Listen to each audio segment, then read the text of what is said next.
So I went to a very ethnically diverse school in London, but every teacher and every senior leader was white. And I didn't have the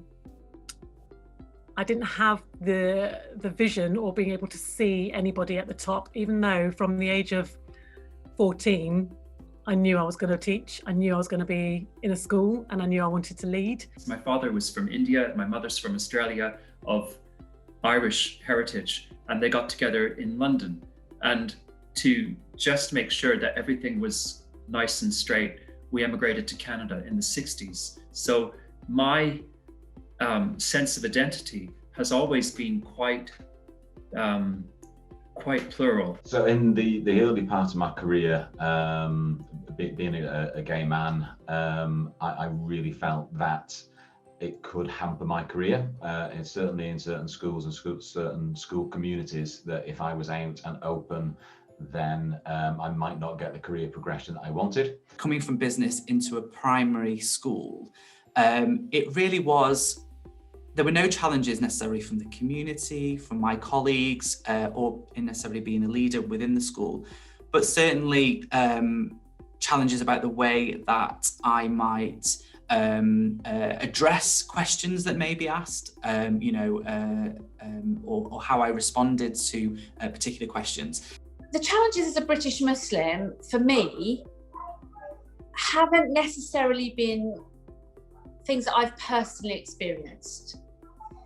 It's really more observations of how others have managed throughout my time in education.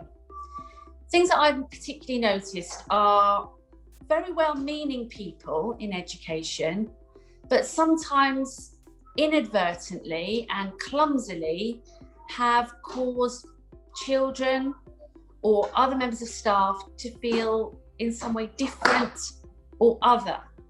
I think the biggest challenge I've probably found is not being around and not seeing or being able to identify with other leaders that look like me. I think that's been one of the biggest challenges that I've found. In particular, this has probably made me consider whether being a leader or getting to the place where I'm at now was achievable. I was openly gay head teacher, but I was the only one that I knew of. And I thought, you know what, there's 23,500 schools in the country. There's got to be other people in the same situation as me. I started to become aware after the death of George Floyd that although I personally hadn't experienced challenges, other people had. And it wasn't just a case of, okay, things have been fine for me and I've managed to achieve what I want to achieve. It's about what's right for others. There are other visibly ethnic minority heads in Norfolk now. But if I said there was one or two or three others maybe that sometimes I see at a conference, out of 400 plus schools in Norfolk, that, that's not a very sizable number. So there often has been that feeling of being alone. I think what drew me to the network was the fact that I would have really benefited from something like this myself as an aspiring leader, and thought that actually being part of that network would help to support anybody who was in my shoes how many years ago, starting out in their profession, ambitious young leaders of colour who sought to look upwards and see people that looked like them at the top. That's what drew me to the NAHT Leaders, LGBT Leaders Network, to have that support network for myself, but also to offer that support network to other leaders.